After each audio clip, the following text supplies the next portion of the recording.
Thank you so much. Well, hello, New Hampshire. It is a privilege to be here with all of you, and a special joy to be on the road once again with Jessica Anderson and Heritage Action. Heritage Foundation, Heritage Action, I think, is the flagship of the conservative movement, and they are fighting for freedom all across America. Join me in thanking Jessica. I also want to thank Steve Stepanek. I listened to Steve speak at this podium just a few moments ago, and I turned to Jessica and I said we should just say thank you, good night.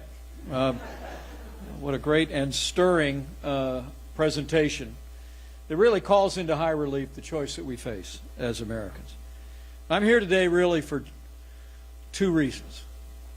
Number one, I'm here to stand up for the American worker, to stand up for American families, to stand up for American businesses.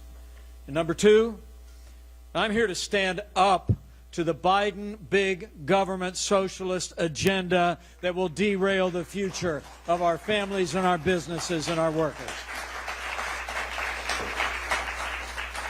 We came here today to deliver a very clear message to the Granite State, to the live free or die state. Very clear message to President Biden and the Democrats in Congress. Keep your hands off the American people's paychecks. We want our freedom and a boundless American future. And it's not theoretical.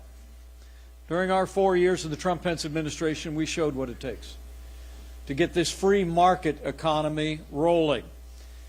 Under the leadership of President Donald Trump, we cut taxes across the board for working families, small businesses, and family farms. We rolled back more federal regulation in 4 years than any administration in American history.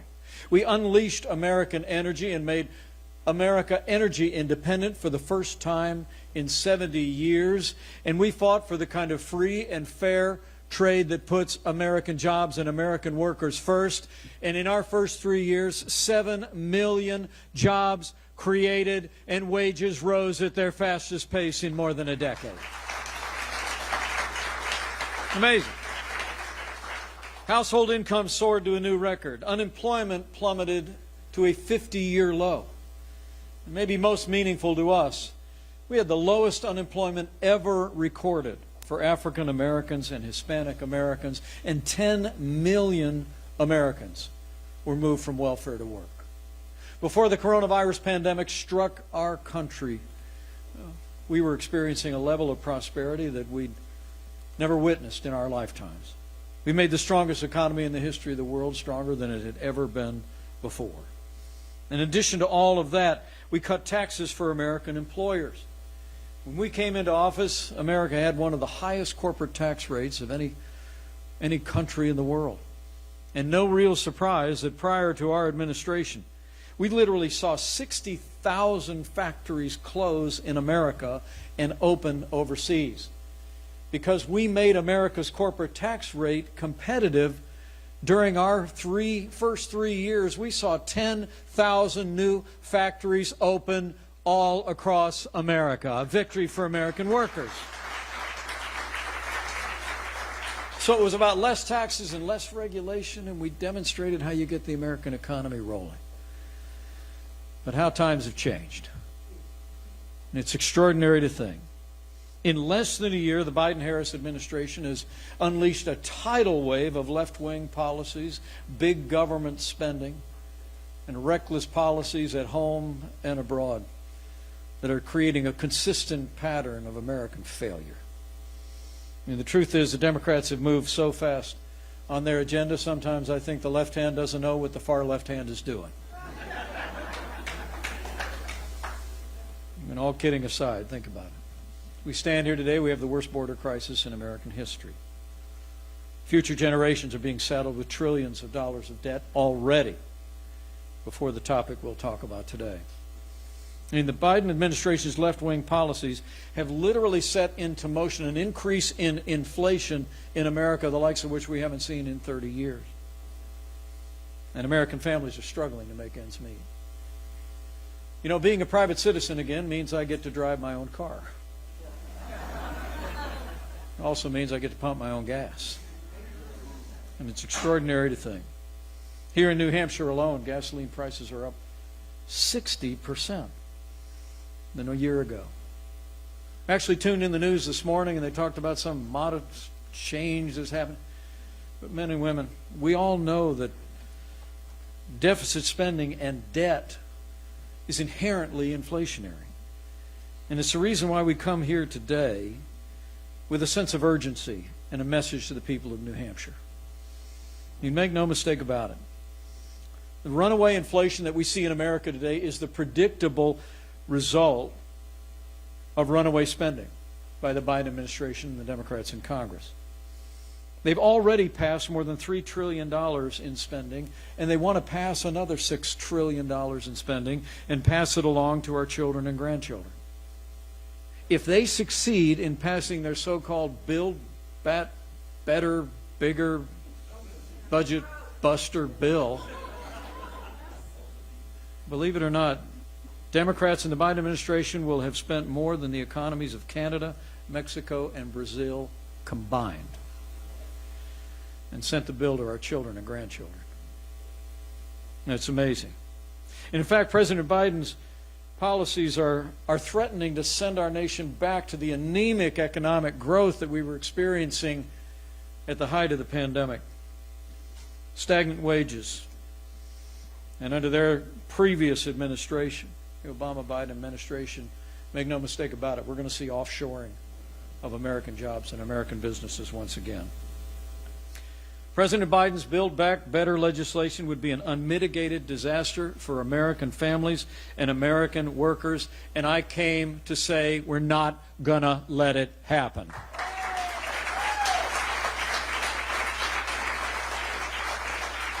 But you know, it's not, as Jessica was quick to say, it's not just about more spending, it's about higher taxes. I mean, can you even imagine here in New Hampshire, where you just heard that the new Republican majorities in the House and Senate at the State House and Governor Chris Sununu are busy cutting taxes. Under the Biden administration and Democrat control of the Congress, they're actually talking about raising taxes. Again, at a time that the American people are starting to stand back up and work every day to put this pandemic in the past. Under the Biden Build Back Better bill, here's the truth about taxes. Half of middle-class families that earn between $75,000 and $100,000 a year are going to see their taxes raised.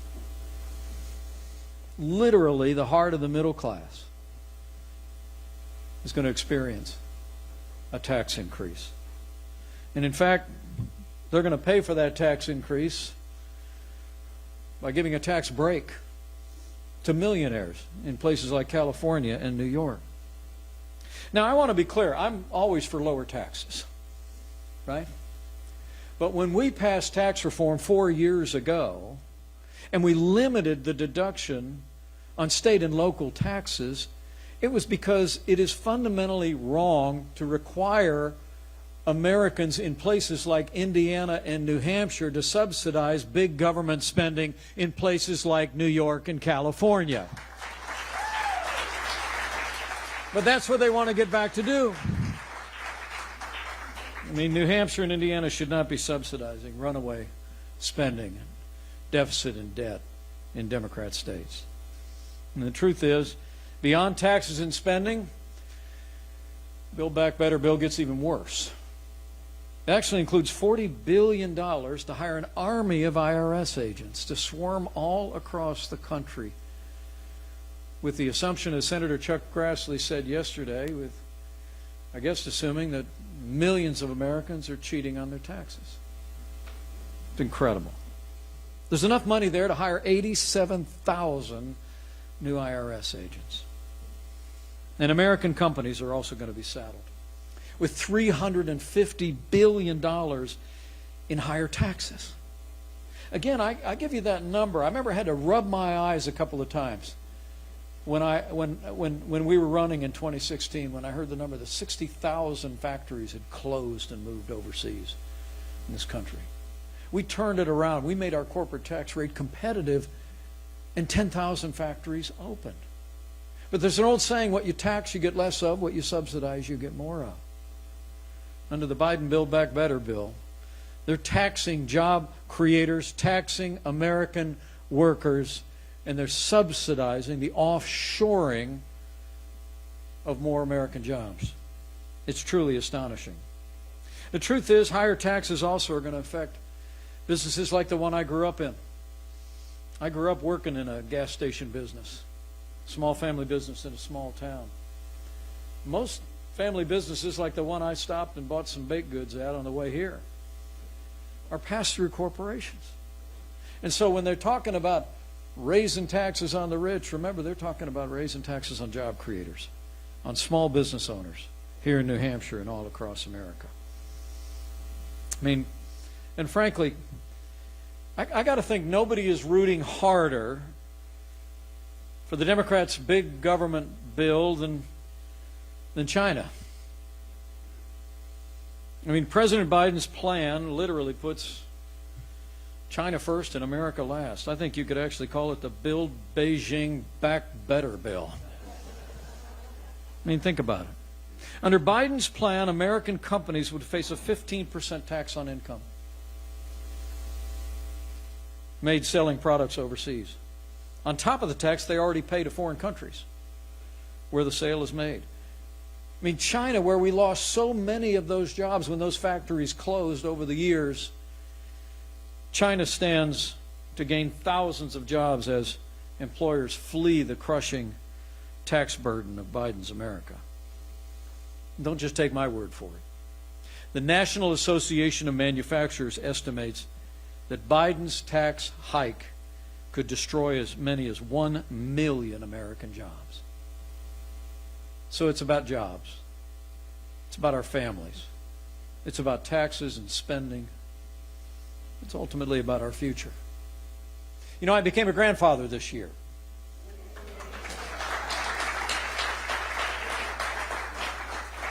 My granddaughter will be 9 months old tomorrow, and she's crazy about me.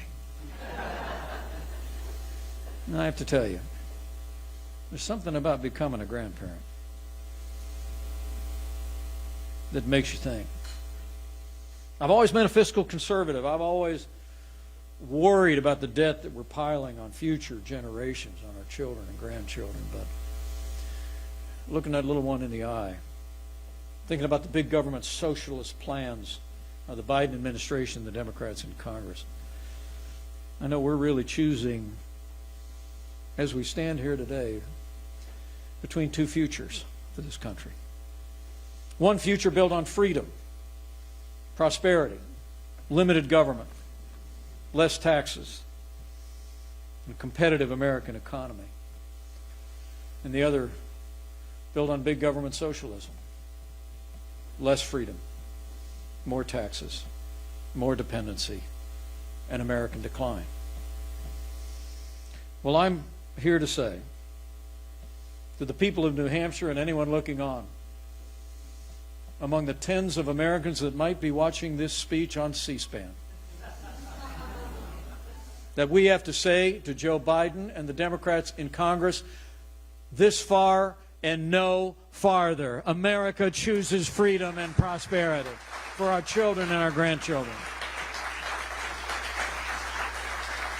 We got to shut down their big government socialist agenda right now before it shuts down the American economy. Remember, men and women in New Hampshire, you got to tell Senator Maggie Hassan and Senator Jeanne Shaheen to oppose the Biden Build Big Government bill and stop it in its tracks.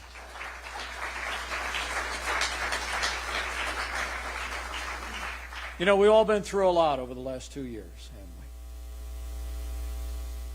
we? A global pandemic, social unrest, a divisive election, a tragic day at our nation's capital. And over the last 9 months, a new administration intent on transforming our nation into a European-style welfare state of more government and less freedom. But today I want you to be encouraged, because I am. As I travel around the country, I've never seen the level of enthusiasm that I've seen.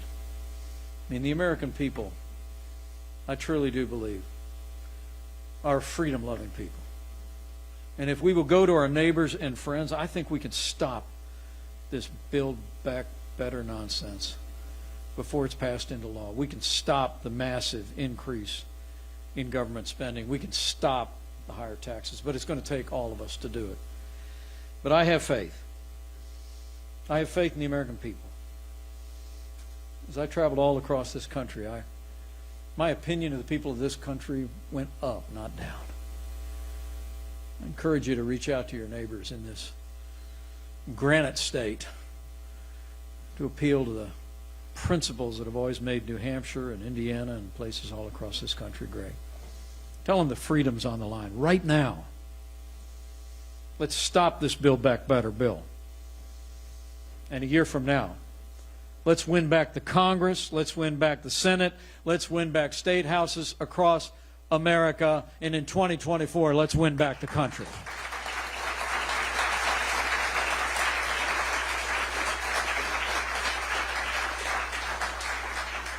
So men and women, I thank you, and I think we're going to have a conversation.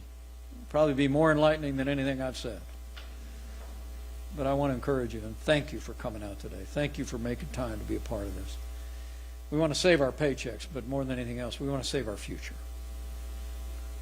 And while the elections a year from now are vitally important, and elections after that just as much, we have a fight right now. And New Hampshire can play a leading role, just like you're used to, in making sure that we hold the line for freedom and prosperity and give New Hampshire and America a fighting chance to come back stronger than ever before. So thank you very much, and God bless you. Let's save our paychecks.